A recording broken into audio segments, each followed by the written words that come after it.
Hello বন্ধুরা, নমস্কার, আদাব, আসসালামু আলাইকুম। উত্তম রিয়াকশন ইউটিউব চ্যানেলে আপনাদের সবাইকে স্বাগতম। আমি উত্তম আছি আপনাদের সাথে। বন্ধুরা, আজ যে ভিডিওতে রিয়াকশন দেব সেই ভিডিওটি নেওয়া হয়েছে চ্যানেল ইউনিক থেকে। ভিডিওর টাইটেল হচ্ছে আয়না ঘর বনাম হাওয়া ভবন, সরাসরি দেখুন ভিতরে দৃশ্য। গা শিউরে উঠবে আপনার। আয়নাঘর বাংলাদেশ। বন্ধুরা, আজ আমরা দেখব আয়নাঘর আর হাওয়া ভবন কাকে বলে। বাংলাদেশের খুব চর্চিত একটি স্থান, আর এখানে কি কি হতো তার সম্পর্কে জানতে পারবো আজকের এই ভিডিওর মাধ্যমে। তো বন্ধুরা, আপনারা আমার সাথেই থাকবেন। আর আমি সবসময় ইনফরমেশন ভিডিওতে রিয়াকশন দেওয়ার চেষ্টা করি। আশা করি আপনারা এই জাতীয় ভিডিও পছন্দ করেন, আর পছন্দ করলে অবশ্যই চ্যানেলটি সাবস্ক্রাইব করে আমার পাশেই থাকবেন। বেল আইকন অন করে অল করে রাখবেন পরবর্তী ভিডিওর নোটিফিকেশন পাওয়ার জন্য। অলরেডি যেসব বন্ধুরা চ্যানেলটি সাবস্ক্রাইব করে আমার ইউটিউব পরিবারের সদস্য হয়েছেন তাদের প্রতি রইল অসংখ্য ধন্যবাদ। ভিডিওটা ভালো লাগলে একটা লাইক করবেন, শেয়ার করে আপনার বন্ধুদের দেখার সুযোগ করে দিতে পারেন। কমেন্ট সেকশনে লিখে অবশ্যই জানাতে পারেন আপনারা কোন ধরনের ভিডিওতে রিয়াকশন চান। আমি চেষ্টা করব সেই সব ভিডিও নিয়ে আসার জন্য। তাহলে চলুন বন্ধুরা, সময় নষ্ট না করে প্রথমে ভিডিওটা দেখি। ভিডিও শেষে অবভিয়াসলি আমার বিশ্লেষণ থাকবে, আর অরিজিনাল ভিডিও লিংক আমার ডিসক্রিপশনে মেনশন করা থাকবে। আপনারা চাইলে চ্যানেলটি ভিজিট করতে পারেন, চ্যানেলের ভিডিওগুলো অবশ্যই দেখতে পারেন।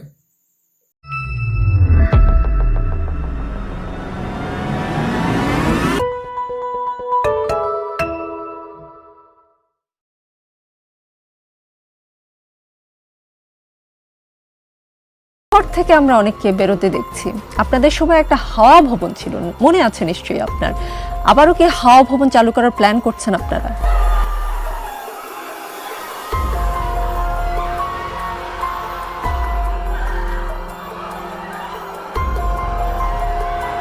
আলেমদেরকে উলঙ্গ করে নগ্ন মেয়েদেরকে আইনে আমাদের সামনে দিয়েছে, ওদের সাথে জেনা করা। সেইখানে প্রচন্ড নির্যাতন করা হতো লোকদেরকে।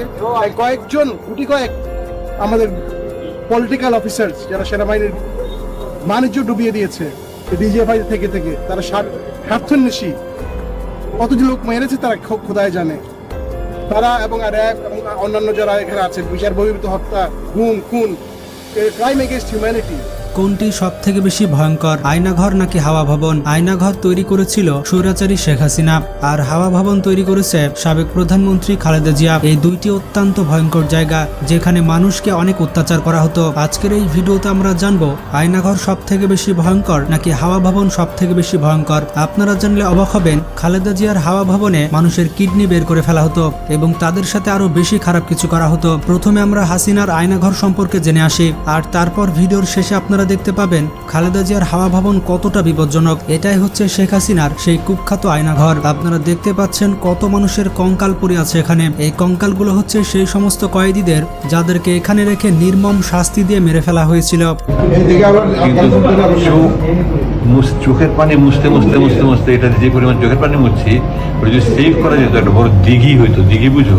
যে আয়নাঘরের গল্প আপনারা শুনেছেন, এক একজনের সাথে কিন্তু এক এক রকমের আচরণ করা হয়, অমানবিক মারধর করে। এক পর্যায়ে আমার শরীরে কাঁপুনি চলে আসে, আমার মুখ দিয়ে লালা বের হয়ে যায়। এখানে কত মায়ের কোল খালি করা হয়েছে তা আপনারা দেখতে পাচ্ছেন। কত মানুষকে এখানে নিয়ে নির্মমভাবে হত্যা করা হয়েছে তার কোনো হিসাব নেই। এখানে হাজার হাজার মানুষকে মেরে তাদের লাশকে গুম করে রাখা হয়েছে। এখনো পর্যন্ত এই আয়নাঘরের মধ্যে অনেক মানুষ আটক রয়েছে। তারপরে ওরা এমন ভাবে শাস্তি দিত যে এই জমিনে আমরা যেন আল্লাহর কথা না বলি, কোরআনের কথা না বলি, কালিমার কথা না বলি, এটাই আমাদের অপরাধ। কি অপরাধ জানি না, তাদের উপরে এই যে এখানে বললে যে এই যে আওয়াজ এই ভিতরে কেউ থাকলে সারা দেন। বাংলাদেশ সেনাবাহিনীর লোক এসেছে, আপনারা কেউ থাকলে সারাদিন এই আয়নাঘরের মধ্যে কিছু লাশ ফ্রিজ করে রাখা হয়েছে। এই আয়নাঘর কতটা ভয়ঙ্কর তা আপনারা একটু পরেই দেখতে পাবেন। এই আয়নাঘরের ভয়ঙ্কর দৃশ্য সবাই দেখতে পারে না, এটি এতটাই ভয়ঙ্কর। এত বিভৎস দৃশ্য কোনো হরর মুভিতেও দেখা যায় না, কিন্তু বিশ্বাস করতেই কষ্ট হচ্ছে এত ভয়ঙ্কর ঘটনা বাংলাদেশের মধ্যে ঘটেছে। এটা বাংলাদেশের মানুষ স্বপ্নেও ভাবতে পারেনি।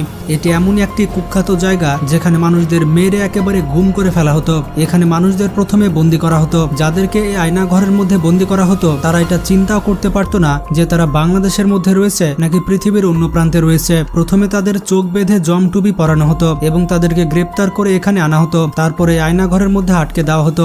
এর ভেতরের দৃশ্য দেখে বোঝাই যাবে না এটি কোন জায়গা। এই আয়নাঘরের মধ্যে থেকে যারা জীবিত ফিরেছে তাদের মুখ থেকে গল্প শুনলে আপনার গায়ের লোম খাড়া হয়ে যাবে। আপনার মনে হবে পৃথিবীর মধ্যেই তাদের জাহান্নামের শাস্তি দেওয়া হয়েছে। তাদেরকে প্রথমে আয়নাঘরের মধ্যে রাখার পর তাদের পা উপরে এবং মাথা নিচ করে বাঁধা হতো এবং তাদের কাছ থেকে জোর করে তথ্য নেওয়া হতো। যতটুকু তথ্য বের করার তারা করত। তারপর তাদেরকে খাবার হিসেবে কি দেওয়া হতো এটা শুনলে আপনি বিশ্বাসই করবেন না। তাদেরকে খাবার হিসেবে দেওয়া হতো ক্যাকটাসের কাঁটা। আপনারা ঠিকই শুনছেন, তাদেরকে ক্যাকটাসের কাঁটা দেওয়া হতো।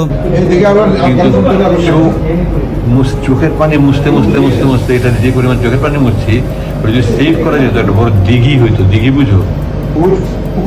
বিশাল বড় পুকুর, দিঘি হয়ে যেত। আমাকে বলতে আপনি যারা নিতে চান সবচেয়ে বড় বন্ধু ছিল এটা বানাইছে কি 8 বছর তো ঠিকছে।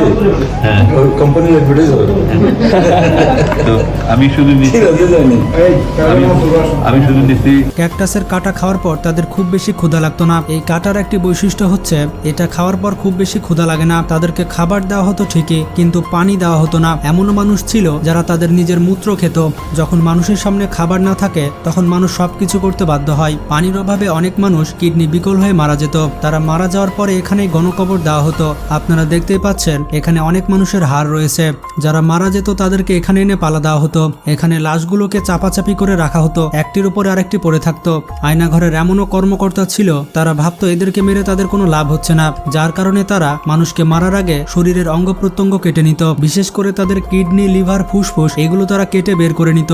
এই অঙ্গ প্রত্যঙ্গগুলো বিক্রি করে তারা অনেক টাকা আয় করত। এই আয়নাঘরে কিন্তু খুব বেশি মানুষ রাখার জায়গা ছিল না। প্রতিনিয়ত এখানে তাদেরকে নিয়ে আসা হতো যারা শেখ হাসিনার অবাধ্য ছিল এবং যারা শেখ হাসিনার কোনো কথাই শুনতো না এবং শেখ হাসিনার বিরুদ্ধে লেখালেখি করত। যেসব মানুষদের মেয়াদ শেষ হয়ে যেত তাদেরকে মেরে ফেলা হতো এবং তাদের কিডনি, ফুসফুস বের করে ফেলা হতো। আয়নাঘর থেকে যারা বের হয়ে এসেছে তারা রীতিমতো পাগল হয়ে গিয়েছে। তারা এটা ভয় করছে যে কোনো কিছু করলে তাদের আবারও আয়নাঘরে পাঠিয়ে দেওয়া হবে। আয়নাঘরে দীর্ঘদিন থাকার পর তারা মানুষের মধ্যে চলাফেরা করতে পারছে না। এইরকম বিভৎস দৃশ্য ছিল আয়নাঘরের। এবার বন্ধুরা, কি বিমর্ষ দৃশ্য! যদি শেখ হাসিনা তার শাসনকালে এইরকম কর্মকাণ্ড করে থাকে তাহলে শুধু নিন্দনীয় নয়, শাস্তির যোগ্য। মানুষের অপরাধ, তার জন্য দেশে আইন আছে, তার জন্য দেশে আদালত আছে, তার আওতায় নিয়ে আসতে হবে। তাকে আইন যে শাস্তি দেবে সেটা ঠিক আছে, কিন্তু গুম করে দেওয়া আর এই আয়না ঘরের যে দৃশ্য দেখতে পেলাম, ও মাই গড, ও মাই গড, আমি তো বাক রুদ্ধ হয়ে গেছি। আমার এরপর কোনো রিয়াকশন বা কোনো বর্ণনা করা সম্ভব নয়। সে হাজার বড় অপরাধ হলেও বা অপরাধী করলে, বাংলাদেশের যদি কোনো ব্যক্তি মানে জঘন্য থেকে জঘন্যতম যদি অপরাধ করে থাকে তাকে আইনের আওতায় আনতে হবে। তার জন্য আদালত আছে বিচার করার জন্য। এরকম একটা আয়না ঘরে শেখ হাসিনার যে পোশাক গুন্ডা, শেখ হাসিনার যে দাসত্ব গ্রহণ করেছিল যেসব ডিবি অফিসাররা, আসলে তাদেরকে শাস্তির আওতায় আনতে হবে এবং তারা যে নির্মম কাজ করেছে আসলে তাদের কোনো ক্ষমার অযোগ্য। তারা কখনোই ক্ষমা পাবে না বাংলাদেশ আইন থেকে। এত কঙ্কাল মানুষের অর্গান তামাতি বের করে নিয়ে বিক্রি করে দিচ্ছে টাকার জন্য, মানুষকে খাবার দিচ্ছে কিসের কাটা জানো, আবার পানি পর্যন্ত দেওয়া হতো না। কি দৃশ্য বাবা, কি দৃশ্য! আসলে কি বাংলাদেশের প্রধানমন্ত্রী, সাবেক প্রধানমন্ত্রী শেখ হাসিনা এরকম স্বৈরাচার হয়ে উঠেছিলেন? কি বাবা, এ ভীষণ ভয়ঙ্কর দৃশ্য। এরকম দৃশ্য যেন জীবনে আর কোনোদিন দেখতে না হয়। বাংলাদেশ আইন যেন সেই সব ব্যবস্থা নিয়ে থাকে। আর আমরাও ভাবছি যে বাংলাদেশের 17 কোটি মানুষ একজন ব্যক্তির বিরুদ্ধে এমনি এমনি চলে যায়নি, এমনি এমনি তার পদত্যাগ চায়নি। আসলে ছাত্ররা যেটা করেছে সেটা আমার মনে ভীষণ পীড়া দিয়েছে। আমি ভেবেছিলাম যে আসলেই শেখ হাসিনার জায়গায় শেখ হাসিনা ঠিক ছিলেন, কিন্তু ছাত্ররা ভুল ছিল। কিন্তু না, যে পরিমাণে মানুষের নির্মমভাবে অত্যাচার করা হয়েছে আসলে সেটা ধৈর্যের বাইরে চলে গিয়েছিল। চলুন বন্ধুরা, আগে দেখি খালেদা জিয়ার হাওয়া ভবন। দেখে আসি বিএনপির হাওয়াঘর সম্পর্কে। বিএনপির যে গোপন হাওয়াঘর ছিল এটা হয়তো আপনারা অনেকে জানেন না। আপনারা হয়তো ভাবছেন এই হাওয়াঘর আবার কি? এটি বাংলাদেশ জাতীয়তাবাদী দলের একটি রাজনৈতিক কার্যালয় ছিল। এখান থেকে বিএনপির সকল কার্যক্রম করা হতো। 2001 সালে বিএনপি ক্ষমতায় গেলে এটি বাংলাদেশের বিকল্প ক্ষমতা কেন্দ্রের আবির্ভাব হয়। 2006 থেকে 2008 সাল পর্যন্ত বাংলাদেশের রাজনৈতিক সংকটের সময় বিএনপির যুগ্ম সম্পাদক তারেক রহমানের কিছু কর্মকাণ্ডের কারণে এই কার্যালয়টি বিতর্কিত হয়ে ওঠে। সরকারের বিভিন্ন স্তরের কর্মকর্তাদের এই হাওয়া ভবনে যাতায়াত ছিল। এখান থেকে বিএনপির প্রশাসনিক সিদ্ধান্ত আসতো। বলা হয় বিএনপির যত কুকর্ম আছে সব এখান থেকেই পরিচালনা করা হতো। 31 দিন এখানে রাখার পরে উলঙ্গ করে তারপর পিটাইছে এখানে, তারপরে আমাকে মামলা দিছে। বলা হয়ে থাকে এই হাওয়া ভবনে তারেক জিয়া অনেক খারাপ খারাপ কাজ করত। এখানে সব অমানবিক কার্যক্রম করা হতো। বিএনপির যত অপকর্ম ছিল তা এখান থেকে করা হতো, যেমন গুম করা কিংবা কাউকে ধরে আনা বা কিডন্যাপ করা। এটি ছিল বিএনপির দুর্নীতির আতরঘর। শেখ হাসিনার ওপরে যে গ্রেনেড হামলা হয়েছিল সেটা এখান থেকে পরিকল্পনা করা হয়েছিল। বাংলাদেশের মানুষ এই হাওয়া ভবনের কথা এখনো ভুলে যায়নি, তবে এই জেনারেশনের মানুষ হাওয়া ভবনকে ভুলে গিয়েছে। তাই তাদেরকে আবারও মনে করিয়ে দিলাম যে আয়নাঘরের মতো বিএনপির সময় একটি হাওয়া ভবন ছিল। বিএনপির সময় এই হাওয়া ভবন ছিল সব থেকে খারাপ জায়গা। এমন কোনো অন্যায় ছিল না যেটা এখানে করা হতো না। তবে মানুষকে এখানে অত্যাচার করে মেরে ফেলা হতো কিনা কিংবা তাদের কিডনি ফুসফুস বের করে নেওয়া হতো কিনা তা এখনো পর্যন্ত জানা যায়নি। আসলে মানুষ যত অপকর্ম করে তা কিন্তু লুকিয়েই করে, আর এই অপকর্মগুলো লুকানোর জন্যই হাওয়া ভবন তৈরি করা হয়েছিল। তবে হাওয়া ভবন 2011 সালে ভেঙে ফেলা হয়। বর্তমানে এই হাওয়া ভবনের জায়গায় একটি 9 তলা বিল্ডিং রয়েছে। আপনারা দেখতে পেলেন হাওয়া ভবন এবং আয়নাঘর কি। তবে যেমনটা দেখতে পেলেন হাওয়া ভবনের থেকে আয়নাঘর অনেক ভয়ঙ্কর। শেখ হাসিনার আয়নাঘরে মানুষকে রীতিমতো জাহান্নামের শাস্তি দেওয়া হতো। হাওয়া ভবন এবং আয়নাঘর সম্পর্কে আপনার কোনো মতামত থাকলে কমেন্ট করে জানান। ভিডিওটি বেশি বেশি বন্ধুদের সাথে। তার মানে শেখ হাসিনার ক্ষমতা আসার আগেও যখন বিএনপি ক্ষমতায় ছিল তখন হাওয়া ভবন ছিল। সেখানে তারেক তার নিজের মতো করে ডিসিশন নিত এবং এই গুম শব্দটি যে সাবেক প্রধানমন্ত্রী শেখ হাসিনার সময় এসেছে তা কিন্তু নয়। শেখ হাসিনাকে পথ দেখিয়ে গিয়েছে খালেদা জিয়া, তারেক রহমান। এই হাওয়া ভবনে অনেক আওয়ামী লীগের নেতাকর্মীকে গুম করে দেওয়া হয়েছে।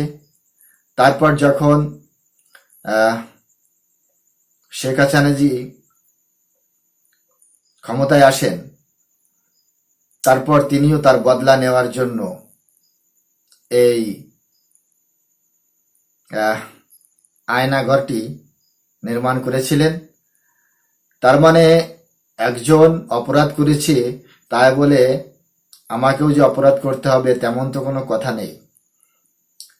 তবে যে দুটি ঘটনা দেখতে পেলাম, আয়নাঘর আর হাওয়া ভবন, আসলে ভীষণ বেদনাদায়ক, দুঃখদায়ক। এরকম সিচুয়েশন যারা ফেস করেছে তারাই জানে তারা কোথা থেকে বেঁচে ফিরেছে, আর যারা বেঁচে ফিরে আসতে পারেনি তাদের অবস্থা কি হয়েছে অবশ্যই দেখতে পেলাম ভিডিওর মাধ্যমে। আর আপনারা কি রায় রাখেন এইরকম আয়নাঘর আর হাওয়া ভবন সম্পর্কে, সেটা কমেন্ট সেকশন লিখে অবশ্যই জানাবেন। চ্যানেলে নতুন হলে চ্যানেলটি সাবস্ক্রাইব করে আমার পাশে থাকবেন, বেল আইকন অন করে অল করে রাখবেন পরবর্তী ভিডিও নোটিফিকেশন পাওয়ার জন্য। অলরেডি যেসব বন্ধুরা চ্যানেলটি সাবস্ক্রাইব করে আমার ইউটিউব পরিবারের সদস্য হয়েছেন তাদের প্রতি রইল অসংখ্য ধন্যবাদ। ভিডিওটি ভালো লাগলে একটা লাইক করবেন, শেয়ার করে আপনার বন্ধুদের দেখার সুযোগ করে দেবেন। কমেন্ট সেকশন লিখে অবশ্যই জানাতে পারেন আপনারা কোন ধরনের ভিডিওতে রিয়াকশন চান, আমি চেষ্টা করব সেই সব ভিডিওতে নিয়ে রিয়াকশন দেওয়ার। সবাই ভালো থাকুন, সুস্থ থাকুন, দেখা হচ্ছে নেক্সট রিয়াকশন ভিডিওতে। ততক্ষণ সবাইকে নমস্কার।